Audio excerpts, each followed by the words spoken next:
I'm a hotshot cargo pilot who's cocky yet lovable. Damn, my route's taking me through the Bermuda Triangle. Maybe all the rumors are just untrue. Let's see. I'm Lord Nary Decent Gamer, and this is Dark Void.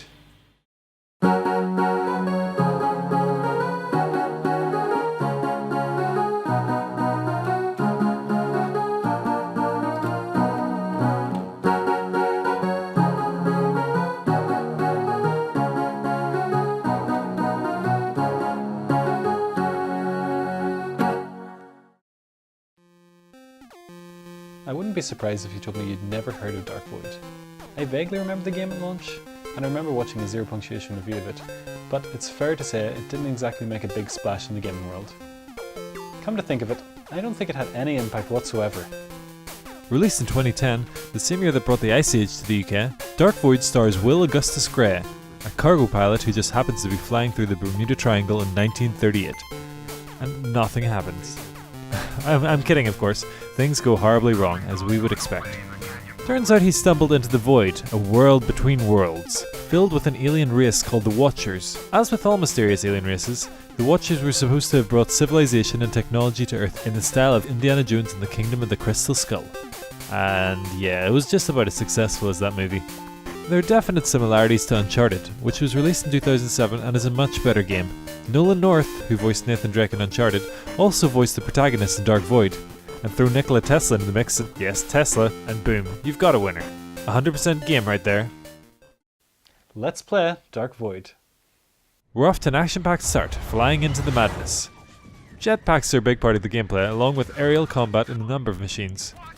The flying mechanic generally works well, but the radar is next to useless, and the AI constantly outmaneuvers your character. The whole experience is just headache-inducing. The mid-air acrobatics can be really fun though.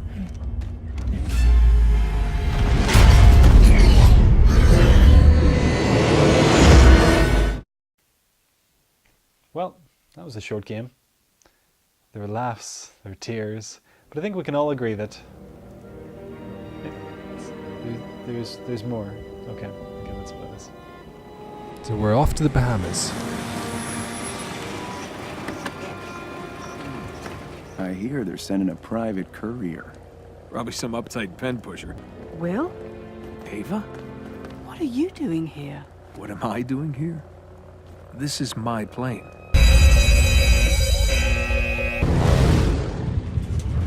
Oop, my gauges are flat. Huh, mine too. Negative, my friend. Disputed airspace on either side. You don't want to start a war, do you? Down with this sort of thing. Careful now. Down with this sort of thing. Your riding co-pilot is the very cause of my dishonorable discharge. You made your own choices. There's one big problem with the timeline of the game. The Bermuda Triangle wasn't a thing when the events of the game took place. The actual term Bermuda Triangle dates back to 1964 and an issue of Argosy, which was a pulp magazine. Will wouldn't have used that terminology, and if anything, they would have been terrified and not joking around about it. What about Cooper? Will, What's wrong with their legs? Cooper did.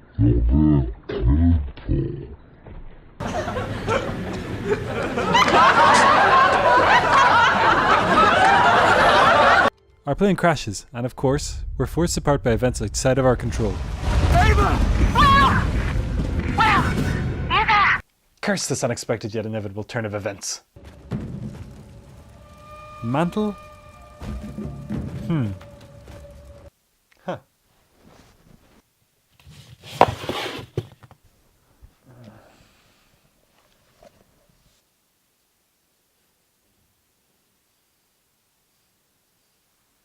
Get a dictionary, people. The vertical cover system is one of the weirdest and most interesting features of the game. Looking down in a nauseating angle allows you to jump from platform to platform like a boneless orangutan. And you can shoot enemies from this position.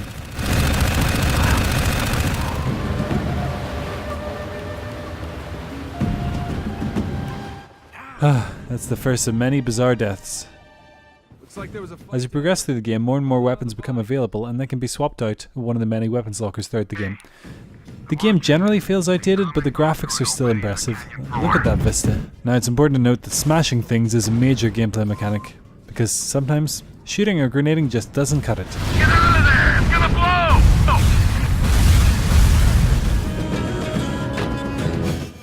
unfortunately QuickTime events, QTE for short, are embraced and abused by the game developers. They're way too repetitive and simplistic. I don't mind them from time to time. Hey, I'm a big fan of Shenmue and they use them quite well, but going through the same slog every time you hijack a vehicle or fight a big enemy starts to get on my nerves. Just get it over with. It's down! It's down! It did it!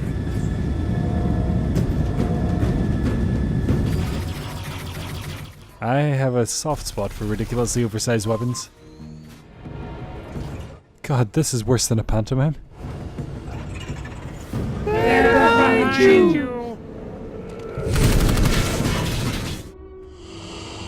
And of course, prophecy unveils Will to be the one. The Watcher Overlords, or whoever these guys are, have a really strange design. Conveyor belts were fashionable back then, I suppose? Or wearing snakes?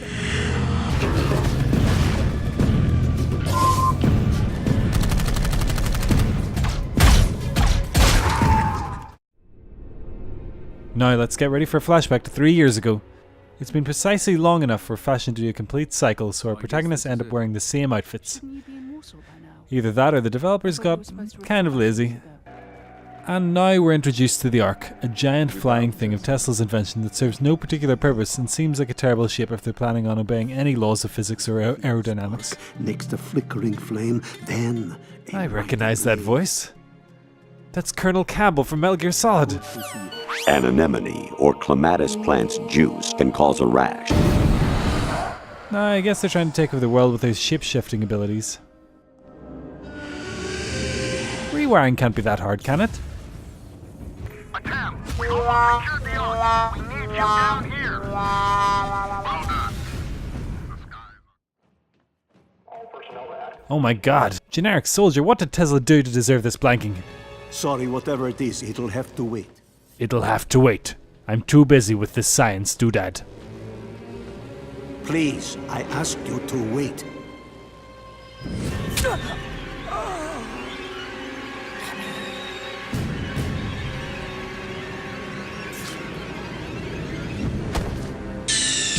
Tesla, can you read me? Tesla? Tesla! This is what I really don't understand.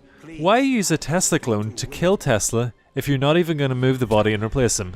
Was it just so Tesla would look more surprised when you stabbed him? I'm pretty sure anybody stabbing him would be a surprise. What's your master plan here? Are you going to replace Tesla in the real world? If so, to what end? He wasn't a man with great political influence or power, excluding alternating current of course. The plot goes off the rails after this point. I'm not sure it was on track in the first place, but it's definitely not after this point. There's a ridiculous amount of time spent escorting the Ark past a number of enemies, then it goes and gets swallowed up by a huge ass bug with a dysfunctional digestive system. So we do a bit of shooting here and there, shoot the bile ducts, shoot the big egg things, whatever, I don't know, the core, because there's always a core in an enemy boss. There always has to be a weak spot, that's just how things work. And we get out of there, save the Ark, and then it's time to get captured. And at a certain point in the plan, it'll look like the plan has failed, but actually, it's all part of the plan. This lasts for all of 20 seconds, and suddenly you're told, the revolution has begun. Come on, let's go. Against who? You lead yourselves here, there's no one to revolt against. What you're talking about is just killing a bunch of aliens. Must reach the Imperator. And of course, it's time to go and see the Oracle, because reasons. And time for the cliched, the Imperator isn't the grown man, it's the child. Oh, I totally didn't expect that. I'm here to see the Imperator.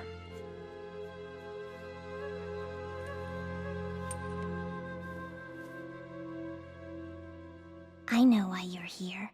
Atem was right to believe in you. You are the key. Do you know they have opened a doorway back? Every day their hold grows stronger. Events put in place must be stopped. Their doorway must be closed. You will climb their tower, face the Dweller, and seal... This is just terrible advice. What's the tower? Who is the Dweller? How do I open the portal? And who are you? Now it's time to face the Jabberwock, I mean Dweller. I think. Who even really cares at this point?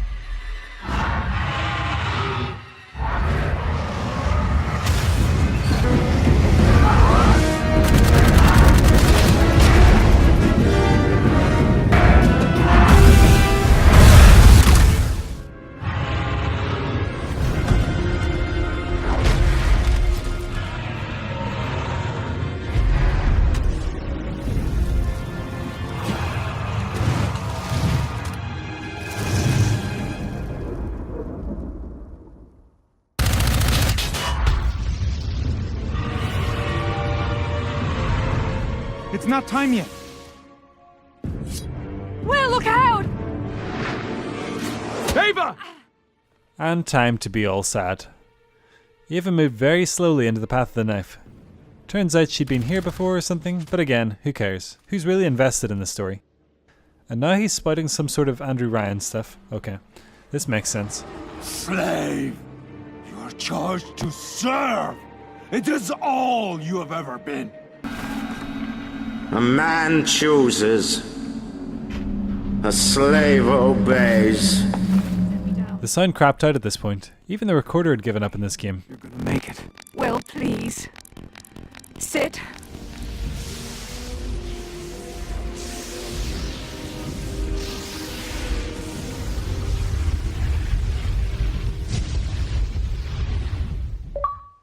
The game ends with a sad Will sitting on a bench, with many similarities to another sad one. You know who I mean.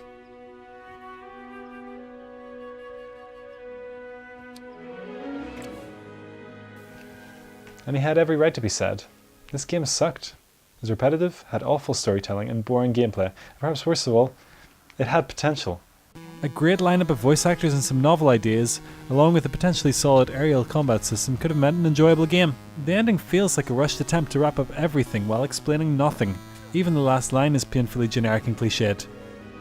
She did what she had to do. There's nothing you could have done. Yeah, except maybe change your jacket?